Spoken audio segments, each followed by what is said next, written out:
Semoga dengan kehadiran kita di majelis ilmu ini sebagaimana Rasulullah tegaskan, man salaka tariqan yaltamisu bihi ilman sahalallahu tariqan ilal jannah.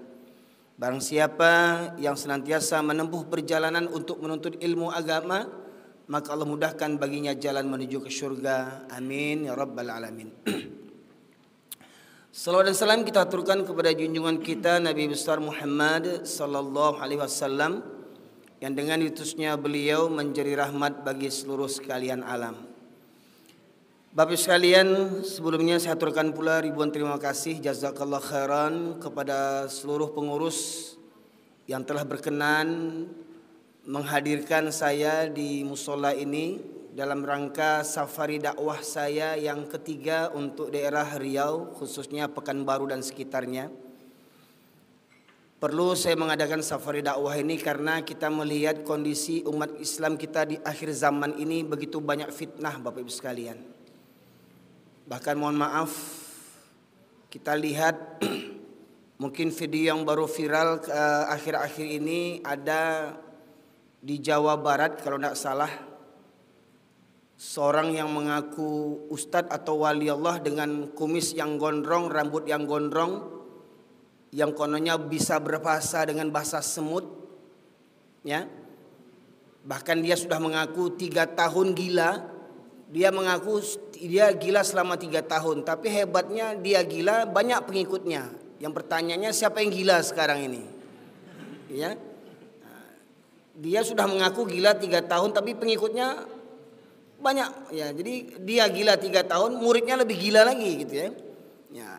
Ini zaman fitnah. Itu Dajjal belum keluar. Ini baru cucu-cucunya Dajjal yang keluar, Bapak Ibu sekalian, yang memberikan fitnah kepada umat Islam hari ini. Maka saya merasa perlu untuk menyampaikan apa yang Allah firmankan, terutama sejak khutbah Jumat saya diviralkan tahun 2021, akhir tahun 2021, Bapak Ibu sekalian. Mengapa sebegitunya saya khutbah ketika itu, ya, menghantam tradisi khususnya orang-orang di Sumatera Barat yang tradisinya hobi berburu, bermesraan dengan anjing-anjing, ya, masjid musola lengang, ya, dan bahkan ada di masjid di Sumatera Barat itu yang buka cuma untuk hari Jumat saja, ya, untuk sholat Jumat. Dibuka, habis sholat Jumat, nanti dibukanya seminggu lagi untuk sholat Jumat. Ya, masih ada tuh di Sumatera Barat, Bapak sekalian. Dan alhamdulillah safari dakwah yang ketiga ini disambut oleh beberapa pengurus, walaupun masih ada beberapa jadwal yang kosong. Ya, insya Allah safari dakwah saya ini dari tanggal 21 sampai tanggal 30. Alhamdulillah yang terjauh paling sampai ke Kuok, Bapak Ibu sekalian, ya. Masih ada 4 hari yang masih kosong dan luang. Bapak sekalian rahmati Allah, sebagaimana tema yang saya usung dalam safari dakwah yang ketiga ini membahas seputar orang muslim mengaku muslim tapi kok Tuhannya banyak. Kita tahu orang kalau muslim itu Tuhannya cuma satu, ya. Karena kita mengucapkan 2 kalimat syahadat, asyhadu an la ilaha illallah wa asyhadu anna Muhammadar Rasulullah. Kita hanya bertuhankan kepada Allah, tiada ilah selain daripada Allah yang kita sembah. La ilaha illallah. Namun masyaallah muslimin, pada prakteknya bahkan umat Islam ternyata memiliki Tuhan yang lain selain daripada Allah, ya. Maka ini saya pandang perlu agar kita jangan tertipu, jangan terlena dengan bujuk rayuan setan yang selama ini menggoda kita. Jangan sampai pemahaman yang sesat itu terbawa sampai akhir hayat kita menghadap Allah Subhanahu wa taala. Maka Bapak sekalian rahmati Allah, untuk awal majlis ini saya sampaikan firman Allah surat yang ke-16, surat An-Nahl ayat 36, di mana Allah berfirman, a'udzubillahi minasyaitonirrajim. وَلَقَدْ بَعَثْنَا فِي كُلِّ أُمَّةٍ رَسُولًا أَنِ اعْبُدُوا اللَّهَ وَاجْتَنِبُوا الطَّاغُوتَ. Ya, Allah berfirman yang artinya, dan sungguh telah kami utus para nabi untuk setiap umat. Setiap umat itu Allah utus para nabi. Yang semua nabi itu dakwahnya satu. Ani'budullaha wajtanibut taghut, agar hendaknya manusia ini menyembah Allah saja dan menjauhi taghut. Jadi ada dua pilihan Bapak Ibu sekalian. Jalan selamat adalah menyembah Allah, dan jalan kesengsaraan adalah menyembah taghut. Menyembah Allah ujungnya surganya Allah, menyembah taghut ujungnya neraka jahanam. Kalau ada mengatakan bahwasanya saya ditakdirkan untuk menyembah taghut, seperti mana kadang orang bercanda, kadang canda itu tanpa sadar bisa membuat dia murtad sebenarnya. Apa kata mereka? Kok elok je orang sadonyo, solat je orang sadonyo bukan neraka saya maisi. Kan Allah sudah mentakdirkan itu. Allah buat neraka, ditakdirkan ado yang masuk neraka. Kok tadinya Allah masuk neraka, baalai. Itu kan tanda saya beriman tuh, pasrah kepada Allah. Kok orang sinting kok pasrahnya. Padahal kita semua juga beriman bahwasanya Allah sebelum menurunkan kita ke bumi, masukkan orang tua kita ke dalam janin orang tua kita, Allah sudah tentukan jodoh kita, rezeki kita, maut kita sudah ditentukan oleh Allah. Sepakat enggak Bapak Ibu sekalian? Sepakat enggak? Allah sudah tentukan rezeki kita, jodoh kita, maut kita sudah tentukan. Oke, sepakat? Kalau begitu ngapain kita kerja? Di rumah aja lah berdoa, kan rezeki sudah datang. Pertanyaannya, bisakah rezeki datang begitu saja? Solat, zikir, solat, zikir, solat, zikir. Ya Allah, ambolita, ya Allah, tumbung, turun kue, turun ketupek kulit tunjang. Supaya datang ketupek kulit tunjang tuh, berusaha Pak. Paling indah apa? Kok nampak kulit tunjang, ketupek kulit tunjang tuh paling indah. Mambik pirang, berusaha enggak? Bisa enggak tiba-tiba ketupek kulit tunjang tuh masuk ketupek, masuk tunjang? Enggak. Dengan usaha dulu. Paling enggak membeli ketupek kulit tunjang ke Pariaman. Gitu. Ya. Nah, Bapak sekalian rahmati Allah, begitu pula dengan hidayah. Allah sudah berikan jalan yang lurus, dan Allah juga beritahukan jalan yang bengkok. Ya, maka kita tinggal memilih. Hidup ini adalah pilihan. Ya, kita memilih jalan yang lurus, alhamdulillah akan selamat. Memilih jalan bengkok akan sengsara. Begitu pula menyembah Allah, maka kita akan selamat, bahagia dunia akhirat. Menyembah taghut, maka kita akan sengsara dunia dan akhirat. Nah, Bapak sekalian dirahmati oleh Allah, dua pilihan tadi, seperti mana Allah juga dalam kalimat tauhid la ilaha illallah itu diawali dengan harfun nafyun. Harfun nafyun itu maknanya huruf yang menafikan. Ya, lam alif la yang artinya tiada atau tidak ada. Ilaha sembahan, tidak ada sembahan. Ya, illallah kecuali Allah. Bapak sekalian, jadi maknanya jangan kita sembah selain hanya Allah saja. Jangan sembah selain Allah. Masalahnya hari ini banyak di antara kita yang belum juga memahami hakikat menyembah itu.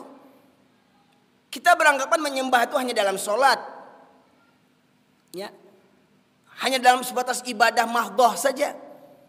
Puasa niatkan untuk Allah, berhaji niatkan untuk Allah, sholat niatkan untuk Allah. Kita tahunya hanya itu saja kita menyembah Allah.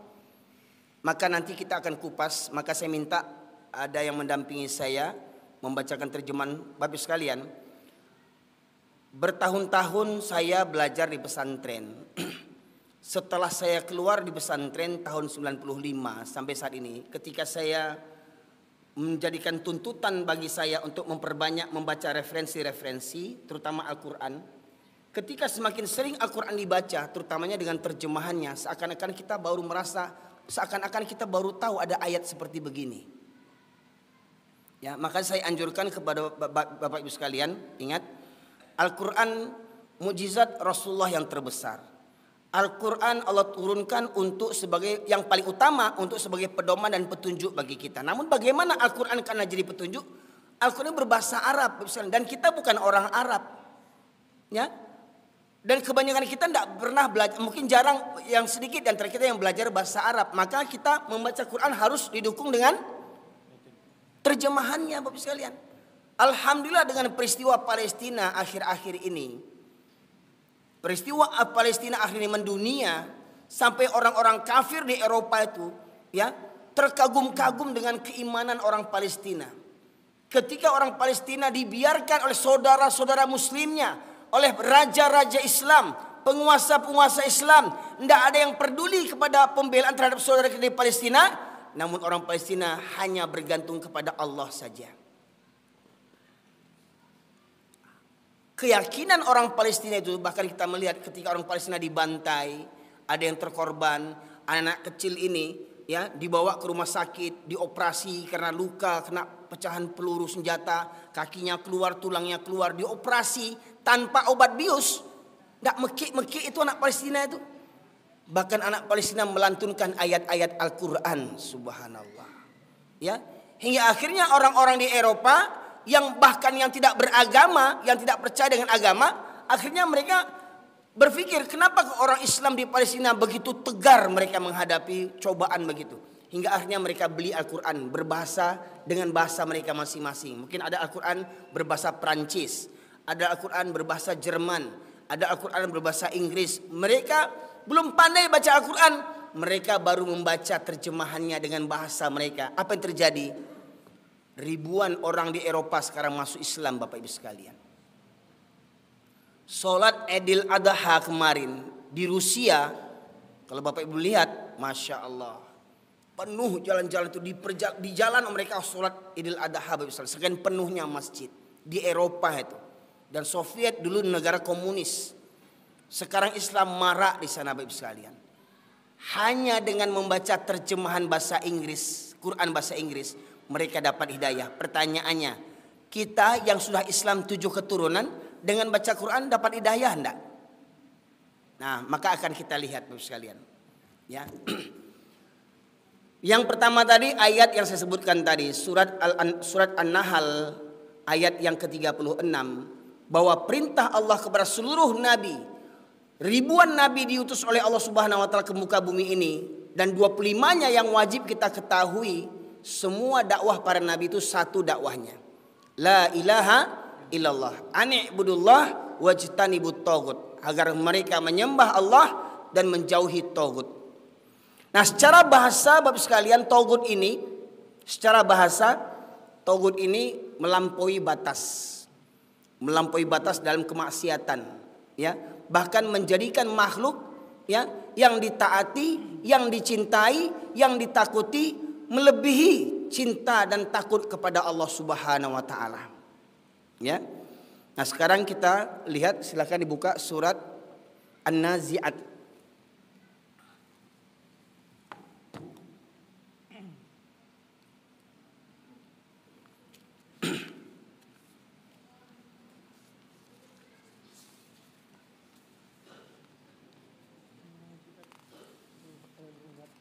Surat An-Nazi'at ayat yang ke-17. Ya, silakan terjemahnya saja baca. Yang artinya, pergilah engkau kepada Fir'aun, sesungguhnya dia telah melampaui batas. Ya, pergilah engkau kepada Fir'aun.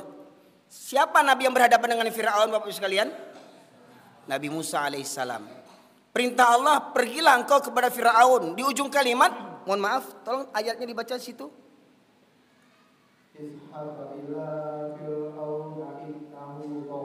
Nah, akhir ayat ada bunyi togo. Itulah asal kata togut tadi itu. Togo yadgo, ya, yaitu melampaui batas. Jadi kata Allah, pergi kau Musa kepada Fir'aun, karena Fir'aun itu melampaui batas. Ketika itu Fir'aun sebagai siapa? Sebagai apa Fir'aun? Sebagai apa? Sebagai raja, sebagai penguasa. Ya. Nah, di antara orang-orang yang berpeluang menjadi togut adalah para penguasa yang zalim. Dan ingat, penguasa yang zalim, togutnya seperti Fir'aun, itu akan tetap ada sampai hari kiamat. Hanya pelakunya saja yang berbeda. Kadang ada tuh tampangnya hampir mirip-mirip Fir'aun tuh, kurus krempeng cungkring, ya. Nah, ya ada.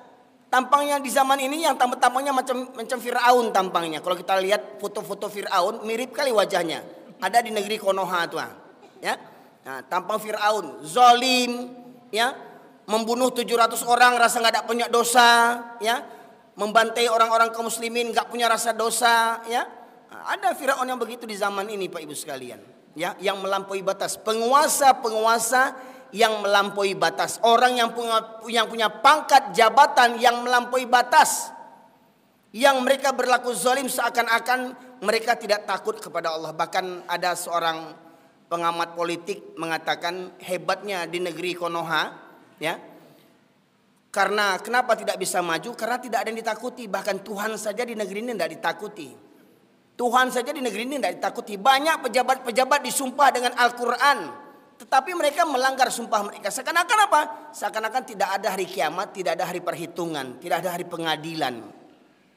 Ya, mereka sangka mereka berkuasa selamanya di muka bumi ini, dan di akhirat mereka terbebas. Karena apa? Mereka tidak beriman kepada Allah Subhanahu wa taala. Baik, ya. Di ayat yang ke-17 itu bunyinya, kemudian lanjutkan ayat 37 dan 38 surat yang sama.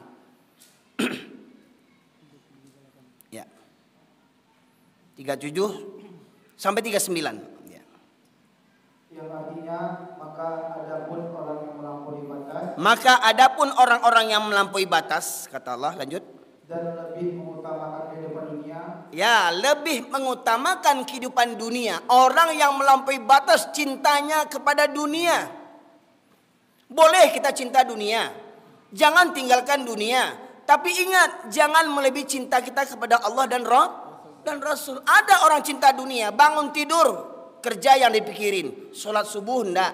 Ada enggak orang yang kayak begitu? Ada enggak? Lihat di pasar tuh, coba. Hah?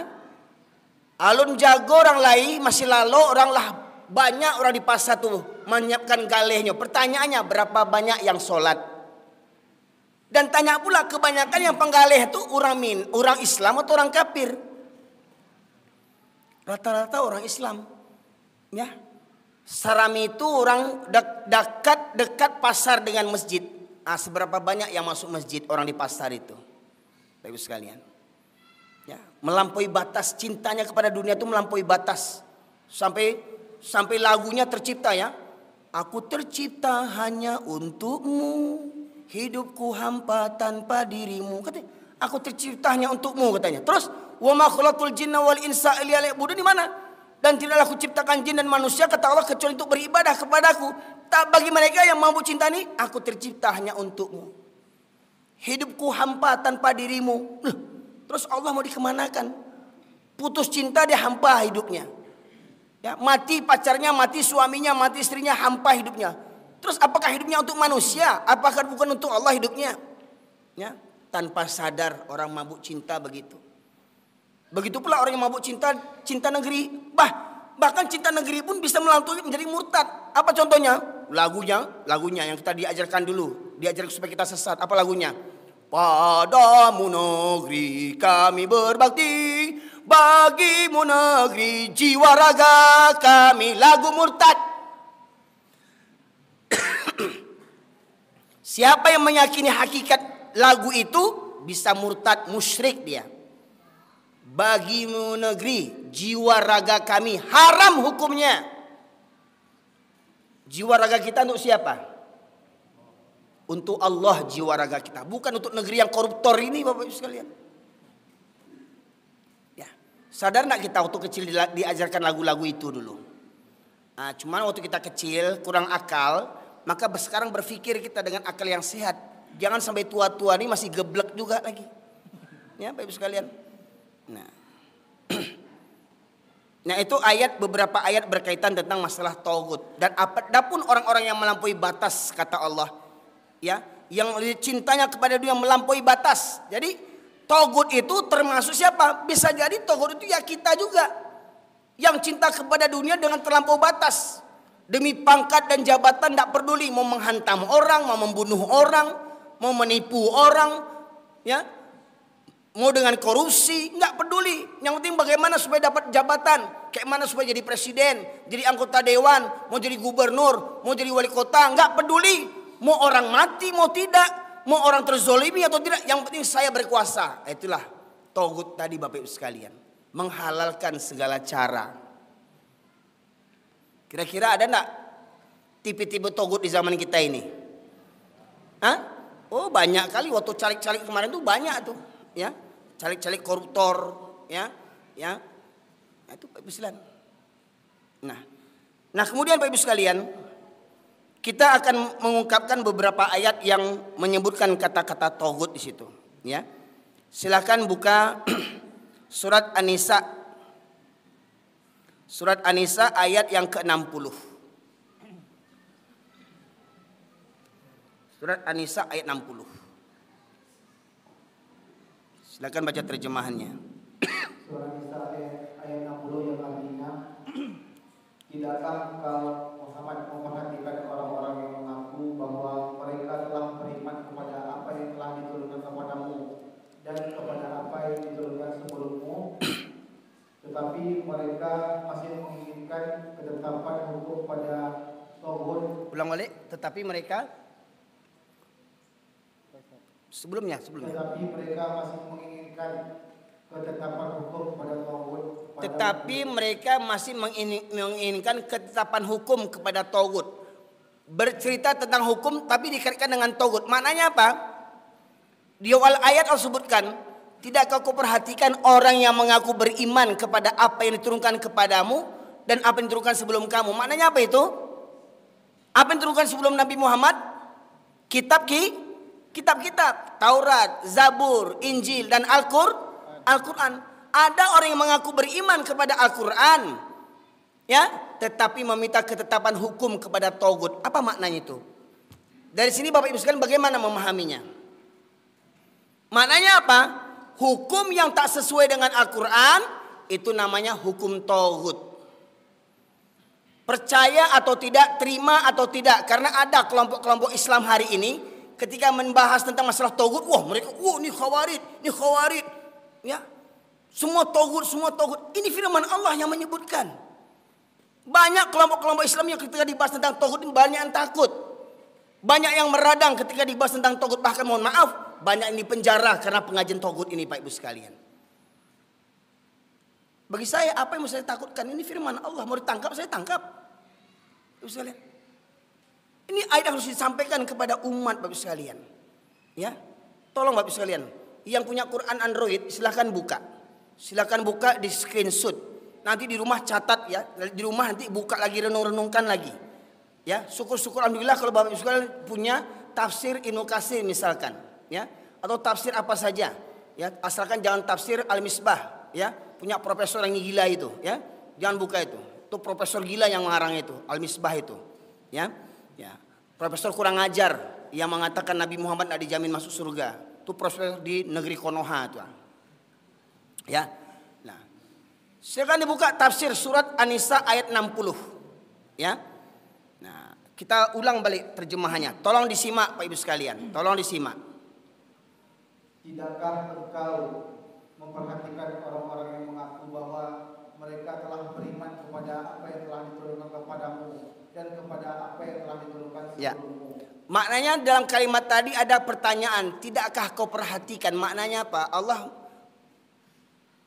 mengherankan sifat orang yang mengaku beriman kepada kitab, ya, mengaku-ngaku beriman kepada kitab, tetapi mereka meminta ketetapan hukum kepada Tauhid. Lanjut. Tetapi mereka masih menginginkan ketetapan hukum kepada Tauhid, padahal mereka telah. Terus. Masih ada tuh sambungnya tuh. Habis. Ini lagi. Makanya coba ulang balik. Terputus tuh terjemahannya tuh. Tidakkah engkau Muhammad memperhatikan orang-orang yang telah mengaku bahwa mereka telah beriman kepada apa yang diturunkan kepadamu dan kepada apa yang diturunkan kepada apa yang diturunkan sebelummu, tetapi mereka masih menginginkan ketetapan hukum pada Tauhid, padahal mereka telah tuh. Akan potong kan, hilang kan? Telah diperintahkan. Jadi bagusnya Quran yang asli aja baca ambil. Nah, lebih berpahala lagi megang Quran yang asli. Putus ya? Ada sambungannya? Dan apabila dikatakan mereka, marilah patuh kepada yang telah diturunkan Allah Subhanahu wa taala dan Rasulnya, saya telah Muhammad. Ini untuk 61. Oh, selanjutnya.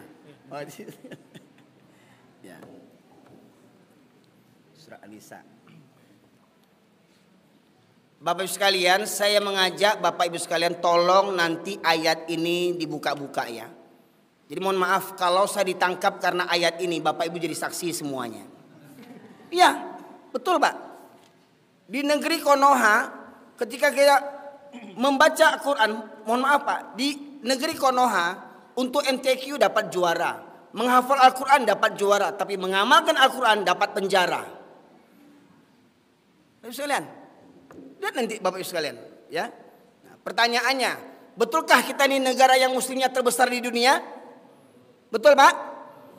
Umat Islam terbesar di dunia di mana? Di Indonesia, benar? Pertanyaannya, adakah Indonesia ini ditegakkan hukum Islam?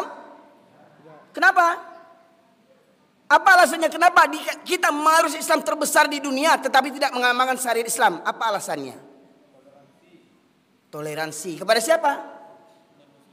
Kepada orang kafir, bukan non muslim, orang kafir. Terus sekalian. Ya, nanti kita lihat nanti itu. Toleransi seperti mana yang begitu itu kata Allah. Ya. Oke, kita selesaikan terjemahan yang tadi itu. Tidakkah engkau memperhatikan orang-orang yang mengaku bahwa mereka telah beriman kepada apa yang diturunkan kepadamu dan kepada apa yang telah diturunkan sebelummu, tetapi mereka masih menginginkan ketetapan hukum pada Taurat, padahal mereka telah diperintahkan untuk mengingkari Taurat itu, dan setan bermaksud menyesatkan mereka dengan kesesatan yang sejauh-jauhnya. Coba Bapak Ibu sekalian pahami, saya ingin mengajak Bapak Ibu sekalian gunakan pikirannya, ya. Tadi Allah sebutkan di situ ada penggalan ayatnya dan mereka meminta ketetapan hukum kepada Taurat. Ya, di awal disebutkan orang yang mengaku beriman kepada kitab sebelum kamu dan kitab yang diturunkan kepadamu, yaitu kitab Al-Quran, kitab Taurat, Zabur, Injil dan Al-Quran. Diturunkan kitab kepada kita. Kita diturunkan kitab Al-Quran. Ada sumber hukum di sini. Sepakat Ibu sekalian? Al-Quran sumber hukum. Al-Quran berlaku apakah hanya di Arab saja? Al-Quran apakah hanya berlaku di dunia saja, di bumi saja? Di langit berlaku nggak Al-Quran? Berlaku nggak Al-Quran di langit? Di langit itu mengatur matahari, bintang segala macam itu ada Al-Quran kan? Ibu sekalian. Nah, kita mengaku beriman kepada Al-Quran, tetapi di satu sisi kita meminta ketetapan hukum kepada Taurat. Contoh, buka surat An-Nur, surat 24 ayat 2. Contoh pelaku zina. Contoh pelaku zina. Yang Bapak Ibu tahu kalau pelaku zina dalam Islam apa hukumannya? 2 ayat 2. Surat 24 ayat 2. Dalam Islam pezina apa hukumannya? Dirajam, dicambuk sampai berapa kali? 100 kali, ya. Itu hukuman bagi pada pezina perajam, dirajam. Ya, kita dengarkan ayatnya. Surat An-Nur, surat ke-24 ayat 2. Yang artinya pezina perempuan dan pezina laki-laki jaralah masing-masing dari keduanya 100 kali. Dan janganlah rasa belas kasihan kepada keduanya mencegah kamu yang untuk menjalankan agama atau hukum Allah. Jangan karena belas kasihan kepada keduanya mencegah kamu untuk menjalankan agama Allah. Maknanya apa? Kita beragama belum sempurna lagi. Kita menjalankan agama menurut selera yang kita mau.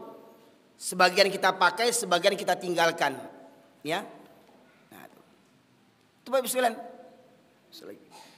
Jika kamu beriman kepada Allah dan hari kemudian, dan hendaklah melaksanakan hukum mereka disaksikan oleh sebagian orang-orang yang beriman.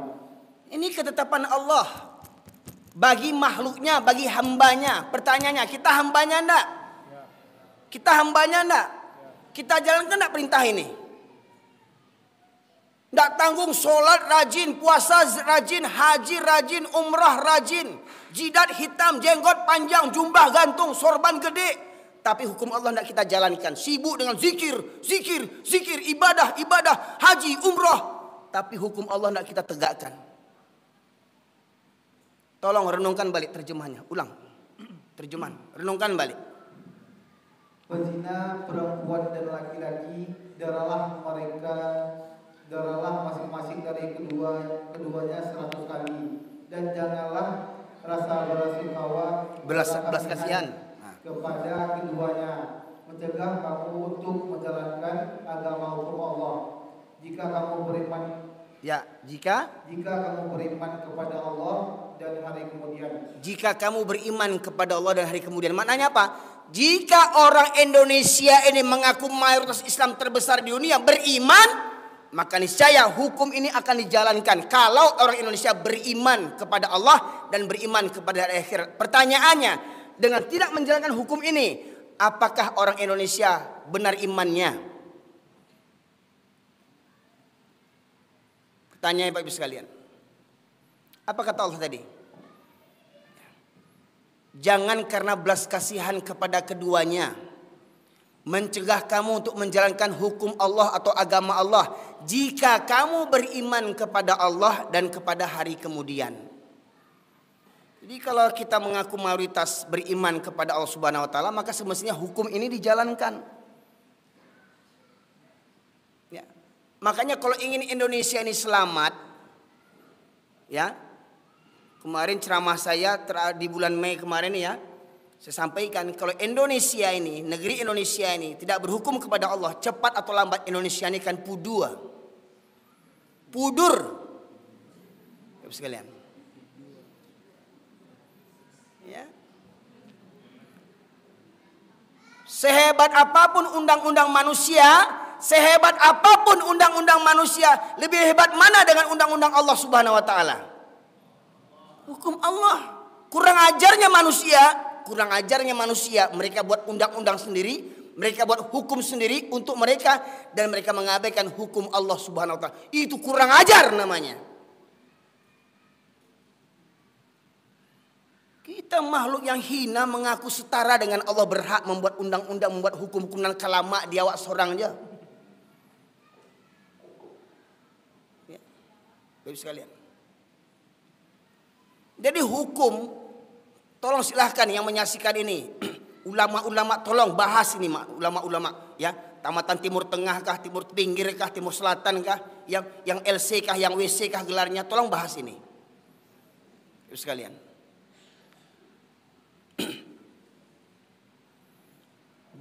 Meminta ketetapan hukum kepada togut itu apa maksudnya? Tolong jujur para ulama, tolong ulama jujur. Meminta ketetapan hukum kepada togut itu apa maksudnya? Yang saya pahami, meminta ketetapan hukum kepada togut adalah Allah sudah tetapkan hukum di sini, kita buat hukum yang lain selain daripada Al-Quran. Maka hukum yang tidak bertentangan, yang tidak sesuai dengan Al-Quran, sementara sudah ditetapkan di sini, maka itulah hukum togut. Sementara kita diperintahkan untuk mengingkari togut, kafir kepada togut. Surat Al-Baqarah 256 di penggalan ayatnya Allah berfirman, "Faman yakfur bit-taghut wa yu'min billah faqad istamsaka bil urwatil wuthqa lam fisama laha wallahu samiun alim." Barang siapa yang ingkar kepada taghut dan beriman kepada Allah, maka dia telah berpegang teguh kepada buhul tali agama Allah yang kuat, yang tidak akan putus, maknanya tidak akan tersesat. Tidak akan tersesat seorang muslim, seorang hamba apabila dia ingkar, kafir kepada taghut dan beriman kepada Allah. Tadi disebutkan kenapa hukum Islam tidak diterapkan di Indonesia, karena untuk menenggang toleransi. Sekarang kita buka surat Al-Maidah ayat 49. Al-Maidah surat yang kelima ayat 49.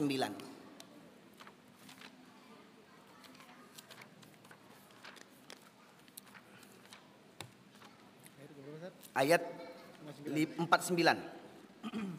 Surat yang kelima ayat 49. Ya, terjemahnya baca. Yang artinya, dan hendaklah engkau memutuskan perkara di antara mereka menurut apa yang diturunkan Allah. Dan hendaklah kamu memutuskan perkara di antara mereka, di antara manusia ini, menurut apa yang diturunkan Allah. Kalau terjadi kasus pelanggaran hukum di antara kita, apa kata Allah? hendaklah kamu memutuskan perkara di antara mereka menurut apa yang diturunkan Allah. Apa yang diturunkan Allah? Al-Quran. Contoh, terjadi perzinahan, kedapatan berzina laki-laki dengan perempuan yang belum berkeluarga, maka hukumannya apa? Sudah Allah sebutkan tadi, surat An-Nur ayat 2, dirajam, dicambuk 100 kali. Hendaklah kamu memutuskan perkara di antara mereka menurut apa yang diturunkan Allah. Baik sekalian, ya. Nah, lanjut. Dan janganlah engkau mengikuti keinginan mereka. Dan janganlah kamu mengikuti keinginan mereka, Pak Ibu sekalian. Kalau diajak manusia ini berhukum kepada Allah, lebih banyak yang menerima atau lebih banyak yang menolak? Hah? Lebih banyak yang menolak? Kalau ada yang menolak, apa kata Allah? Janganlah kamu mengikuti keinginan mereka. Ya. Kalau orang kafir menolak hukum Islam bisa dimaklumi karena mereka orang kafir. Masalahnya ada orang Islam tidak mau berhukum kepada Islam. Saya katakan kalau orang kafir diajak berhukum kepada hukum Islam, wajar mereka menolak karena mereka orang kafir. Tetapi kalau orang Islam diajak kepada berhukum kepada hukum Allah, hukum Islam, mereka menolak. Siapa mereka?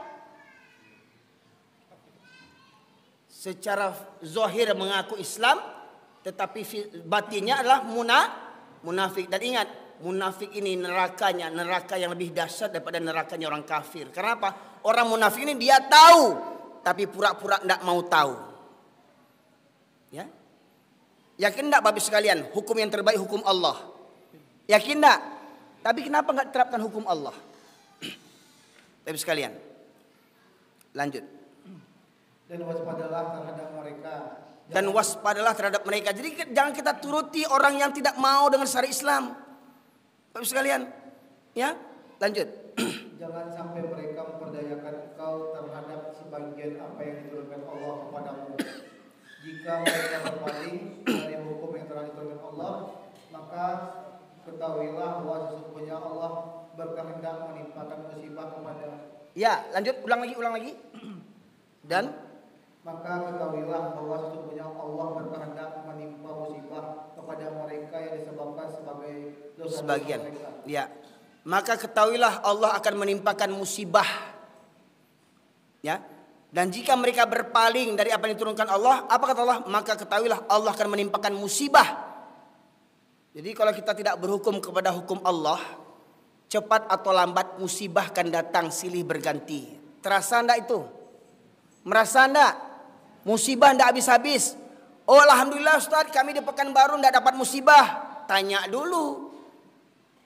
Kenapa belum dapat musibah? Sementara di negeri ini kita yang koruptor banyak, LGBT banyak. Bayangkan. Bahkan Sumatera Barat. Ya mohon maaf, kadang banyak orang komentar di YouTube, jangan buru-buruan kampung awak. Memang buruk, Pak, boleh. Mbak kecil tadi pepatah, Masya Allah, mau terkagum tadi. Bukan dengan kata pepatah tu adai basandi jo sarak basandi jo kitabullah, sarak mangato adik memakai. Viral kemarin joget-joget yang di jam gadang itu, katanya orang Pekanbaru katanya. Oh kurang ajar orang Pekanbaru nih buat maksiat di Bukit Tinggi. Nyonge-nyonggak membuat saya naik tensi. Ini mantan pula soalnya nih, dan sampai saya goyang-goyang pula saya. Coba bayangkan, goyang-goyang di jam gadang pusat keramaian wisata orang Minang. Di situ kalau kita masuk kota Bukit Tinggi tertulis adat bersihkan sarak bersihkan kitabullah. Katakan saya, omong kosong itu falsafah itu. Kabar-kabarnya itu tahun 2022 katanya rekaman video itu. Jingkrak-jingkrak dua ekor betina, seekor jantan. Ya, dengan jilbabnya dengan lilit-lilit begini, dengan baju sempit. Wah, berjilbab tapi telanjang, takkan mencium baunya surga. Mohon maaf Bu, berjilbab jangan ikat-ikat juga, lagi buka ikatan tuh ah. Jangan orang stres. Ini berjilbab ikat sini. Gitu.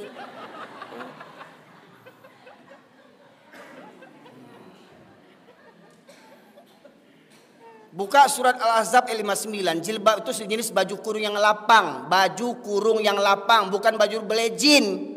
Ini pakai jilbab serawa lejin, sakit utak. Senam pula di halaman kantor sekolah.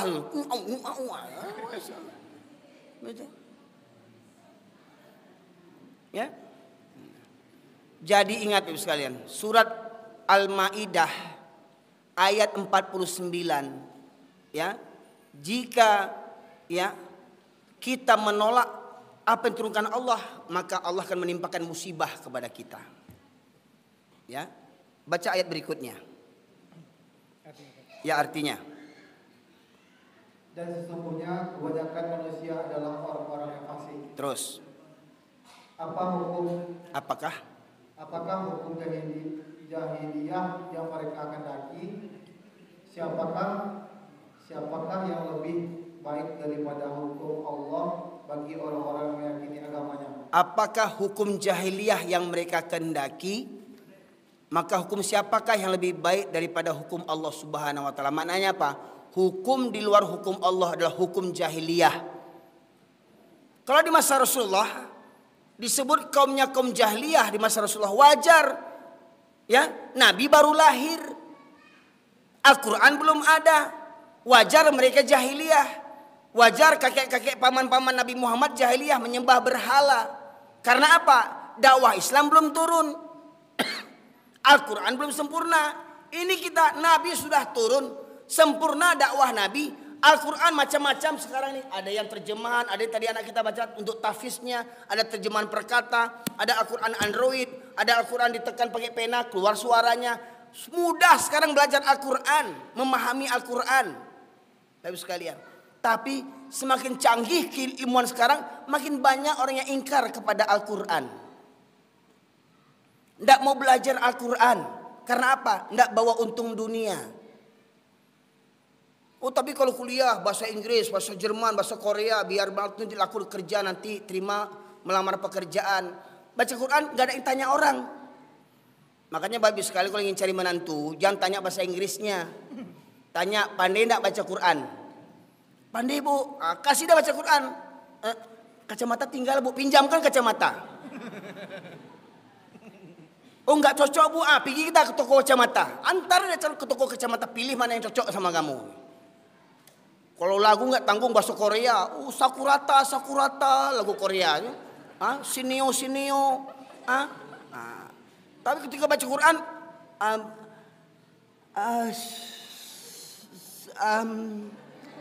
takkan tweet sekali. Banyak laporan kantor-kantor KUA, orang-orang pemuda-pemudi yang meminta surat nikah dites baca Quran, banyak yang tak pandai baca Quran. Silahkan survei membuktikan. Ya, tapi celakanya kau tahu ngasih surat juga KUA itu dikeluarkan juga surat nikahnya karena apa? Sudah sumbat muncungnya sama pitih. Balai. Ya. Itu KUA kurang aja nama itu sekalian. Tangguang buku di neraka, buku di akhirat buku. Ya. Pak Ibu sekalian mohon maaf nih, saya kaji saya main buka kulit tanpa isi aja nih Pak Ibu sekalian, ya. Memang saya nggak bisa basa-basi nih karena mungkin darah-darah Medan sama Pariaman masuk dalam darah saya ini ya, Pak Ibu sekalian. Ya. Ya. Jadi kalau kita ya tidak menjalankan memberikan hukum Allah sebagai aturan undang-undang kita, maka cepat atau lambat negeri ini akan dimusnahkan oleh Allah Subhanahu wa taala. Buka Al-Baqarah 278. Al-Baqarah 278.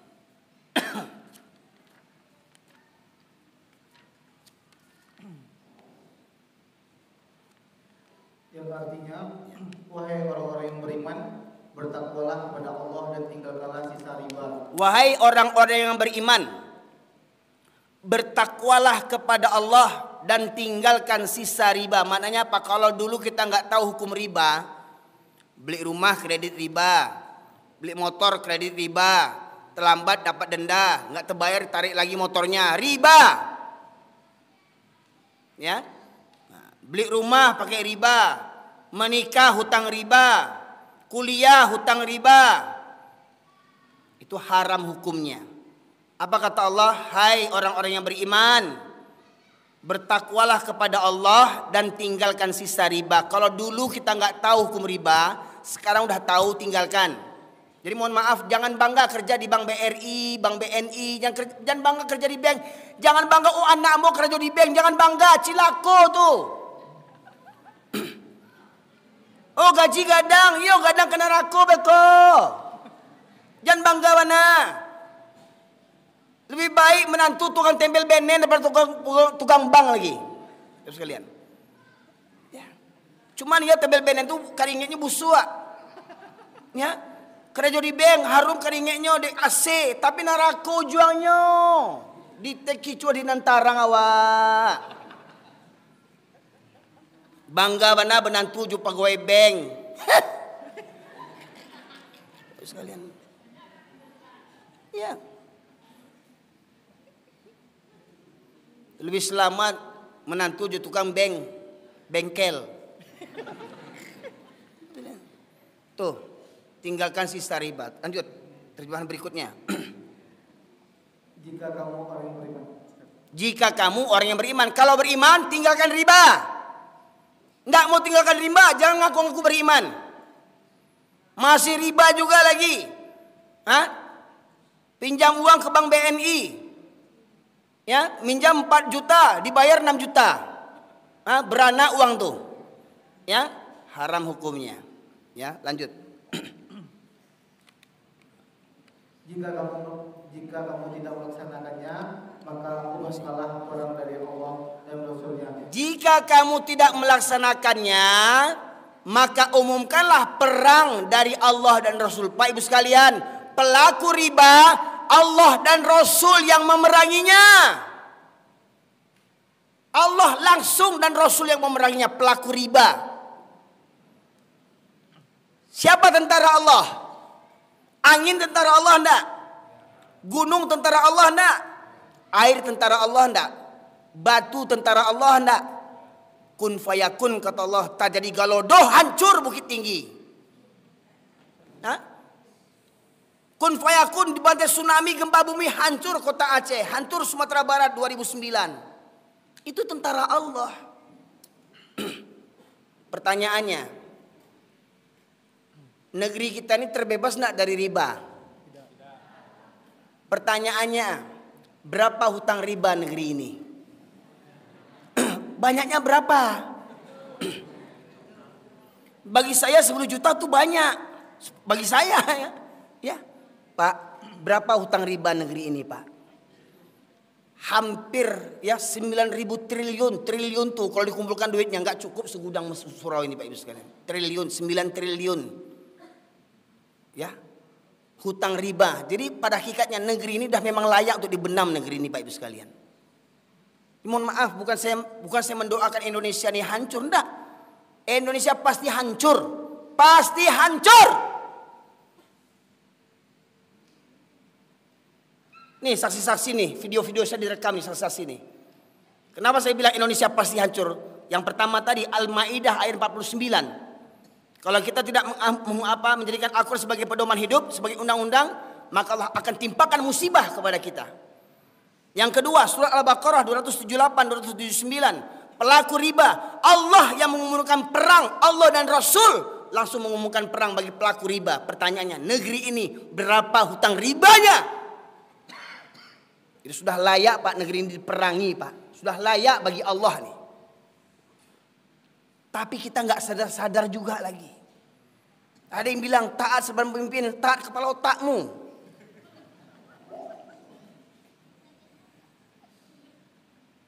Pemimpin yang bagaimana nih yang ditaati?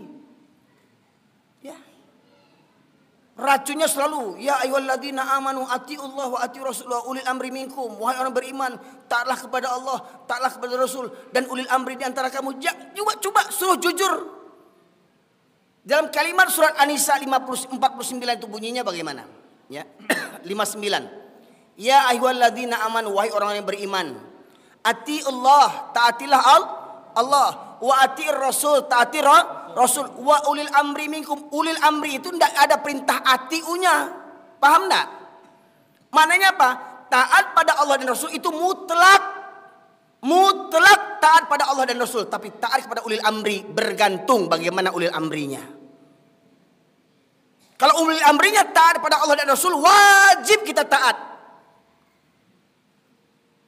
Walau pribadi kita dizalimi oleh pemimpin yang zalim itu, tetapi dia berhukum kepada Allah dan Rasul, wajib kita taat. Pertanyaannya, Siapa pemimpin yang taat kepada Allah dan Rasul hari ini?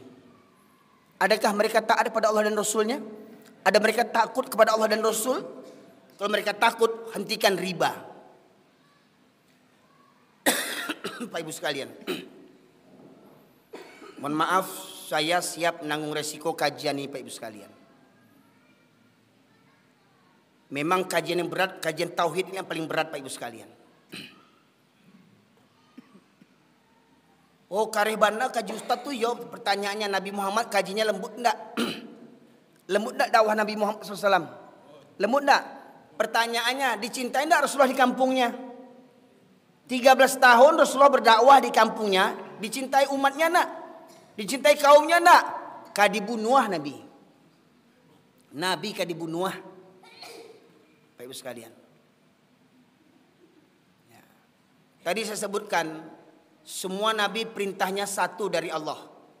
Ani'budullah wajtanibut tagut. Sampaikan kepada kaummu, hendaklah menyembah Allah dan jauhilah tagut. Tapi konsekuensinya apa?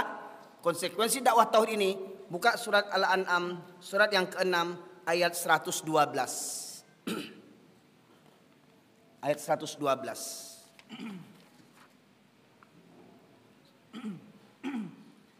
Yang artinya, dan demikianlah untuk setiap nabi kami menjadikan musuh yang berdiri dari setan-setan manusia dan jin. Ya. Wa kadzalika ja'alna likulli nabiyyin aduwan syayatinil insi wal jin, kata Allah. Dan demikianlah untuk setiap nabi kami jadikan musuh-musuh dari kalangan jin dan manusia. Setiap nabi punya musuh. Ya. Nabi Ibrahim mendakwahi kaumnya, mendakwahi ayahnya. Apa yang didapat Nabi Ibrahim? Dibakar. Nabi Musa mendakwahi ayah angkatnya Fir'aun. Apa yang didapat Nabi Musa? Difitnah, mau dipenjara, mau dibunuh, dikejar, diuber. Nabi Isa mendakwahi kaumnya. Apa yang didapat? Nabi Isa mau disalib. Nabi Muhammad mau mendakwahkan kaumnya. Apa yang didapat? Nabi Muhammad mau dibunuh. Sampai Nabi Muhammad melarikan diri hijrah dari Makkah ke Madinah. Pertanyaannya, betulkah kita ini pengikut Nabi Muhammad? Jujurkah kita pengikut Nabi Muhammad SAW? Jujur? Nabi Muhammad punya musuh. Siap tidak kita punya musuh? Siap tidak punya musuh? Oh kita nggak cari musuh. Mimpi. Jujur Bapak Ibu sekalian, ketika Bapak sholat melihat orang berjudi, Bapak larang, Pak jangan berjudi Pak. Orang berterima kasih. Terima kasih Pak, orang sudah azan Pak ke masjid. Oh terima kasih Pak. Begitu kata mereka. Siawang. Marah-marah dia. Diajak sholat marah. Betul enggak?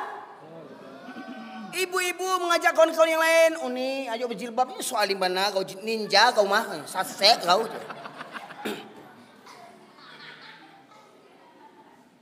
Enggak perlu jilbab tuh, yang perlu hati kau. Sedangkan hatinya, jilbab itu memang tidak ada jaminan orang yang berjilbab pasti masuk surga. Betul, tidak ada jaminan orang yang sholat pasti masuk surga. Sedangkan sudah sholat berjilbab tidak dijamin masuk surga, apalagi tidak sholat, tahu diuntung dia hanya. Ya. Orang yang sholat kalau ada jaminan masuk surga, tidak ada jaminan masuk surga. Yang berjilbab itu juga tidak ada jaminan masuk surga. Sedangkan sholat saja belum dijamin masuk surga, apalagi nggak sholat, tahu diuntung dia hanya pandi. Ini ke orang tuh. Karajo bampo hari-hari ditagah berang. Ayo kecilnya orang Minang lo tuh. Islam lo kecilnya tuh. Hah? Betul enggak Pak Ibu sekalian? Senang enggak orang ketika kita mengajak mereka, mari sholat Pak. Senang enggak? Enggak. Marah dia. Tapi kalau kita ajak orang Kristen sholat, dia marah wajar, orang kepala otak kau. Aku Kristen, aku suka sembahyang dia. Ini orang Minang Islam 7 keturunan diajak sholat. Baca caruinya. Betul enggak begitu Pak? Hah? Ini yang terjadi. Banyak musuhnya. Jadi jangan berharap berdakwah tuh orang senang semua. Enggak. Sampai apa yang mereka pikirkan untuk menangkap para ulama, para nabi ini. Ya. Al-Anfal ayat 30, surat ke-8 ayat 30. Bapak Ibu sekalian.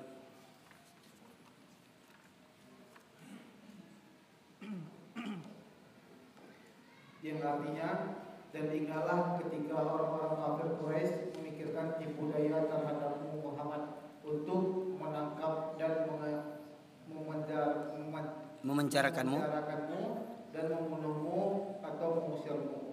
Maka membuat tipu daya dan Allah mengagalkan tipu daya itu. Jadi orang-orang kafir itu Pak Ibu sekalian, apa makar mereka?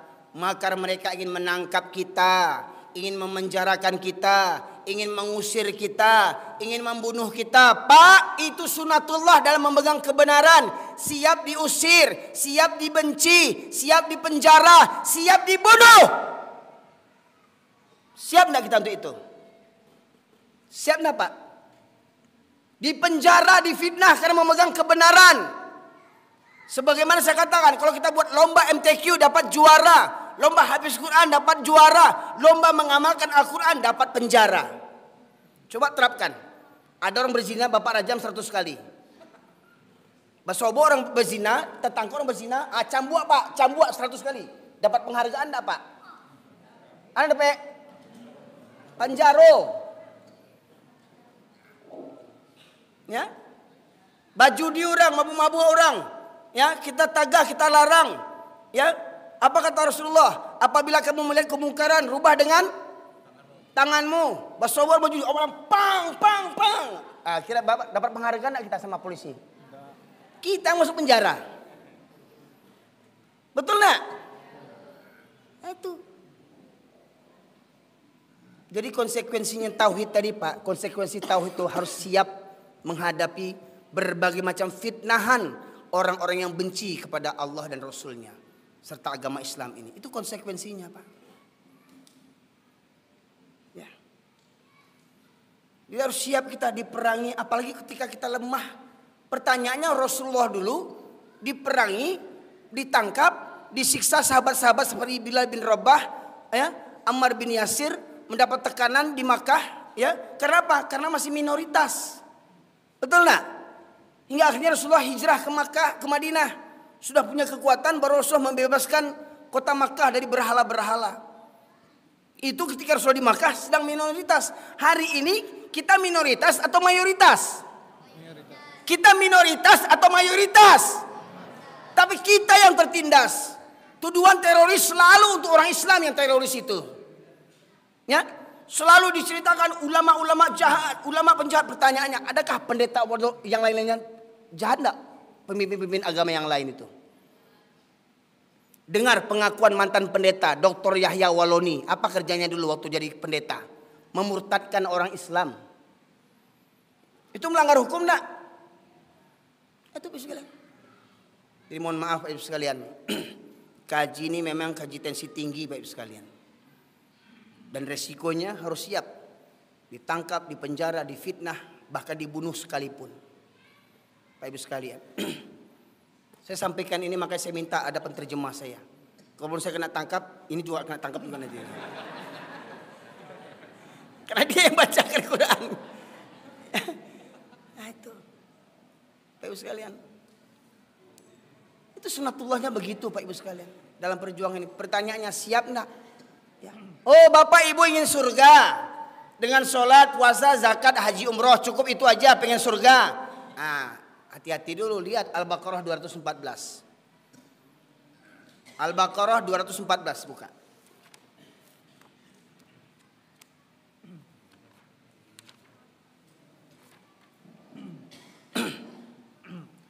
Yang artinya, ataukah kamu mengira bahwa kamu akan masuk surga, padahal belum datang kepadamu cobaan seperti. Apakah kamu mengira kamu akan masuk surga? Padahal belum datang kepadamu cobaan yang berat. Ya, sebagaimana cobaan yang ditimpakan kepada orang-orang sebelum kamu. Mereka ditimpa petaka malah bahaya, ya. Apakah kamu merasa kamu akan masuk surga dengan solatmu, dengan puasamu, dengan zakatmu, dengan hajimu, dengan umrohmu, dengan kurbanmu, dengan janggutmu, dengan jubahmu, dengan jidat hitammu. Apakah kamu merasa akan masuk surga sebelum datang ujian yang berat kepadamu, kata Allah. Pak, di tengah-tengah kehidupan kita ini kemaksiatan merajalela, Pak. Semua penyakit umat-umat terdahulu daripada Nabi terjadi hari ini semuanya. Pedagang yang curang, Masya Allah, ya, pakai pemanis, pakai pengawet, pakai penyedap, pakai pewarna, zat kimia dan segala macamnya, ya. Kita rasa enak-enak saja, padahal penyakit yang datang sama kita. Pedagang banyak yang tak jujur, ya, ingin modal sedikit untung besar, ya. Pemimpin zolim, polisi-polisi keparat zolim, ya. Para jamaah sekalian, yang kaya menindas yang miskin, yang kuat menindas yang lemah. Sebagai saya katakan, LGBT merajalela. Coba bayangkan. Saya tanya kepada ibu sekalian, pernah ngelihat enggak? Pernah lihat enggak? Pernah dengar enggak? Anjing jantan kawin sama anjing jantan. Pernah dengar? Pernah lihat? Anjing jantan kawin sama jantan. Babi betina kawin sama babi betina. Pernah dengar enggak? Hah? Anjing sama babi aja nggak buat. Manusia ada yang buat enggak? Manusia ada yang buat enggak? Bayangkan. Hebat mana anjing dibandingkan manusia itu dalam kemaksiatan. Anjing babi aja enggak buat. Jantan kawin sama jantan, betina kawin sama betina. Ini manusia. Laki-laki suka laki-laki, perempuan suka perempuan. Kayak mana anaknya? Boneka. Itu pun mau disahkan undang-undangnya demi hak azazi, ya. Dan sekarang merajalela. Kita khawatir hari ini bukan anak perempuan saja ini perkosa, anak laki-laki pun kena perkosa sekarang ini, Masya Allah. Anak laki-laki kena perkosa. Jadi jangan bangga bana kalau anak awak rancak, anak awak ganteng kena perkosa nanti, ya. Maka suruh anak awak tu berjanggui. Nah, kalau berjanggui anak nak selera orang calik yang lain. Kau nak anak bentuk padusi, bentuk binatang Korea. Ya. Ya. Ini Pak sekalian. Nah, inilah kondisi kita hari ini Pak Ibu sekalian.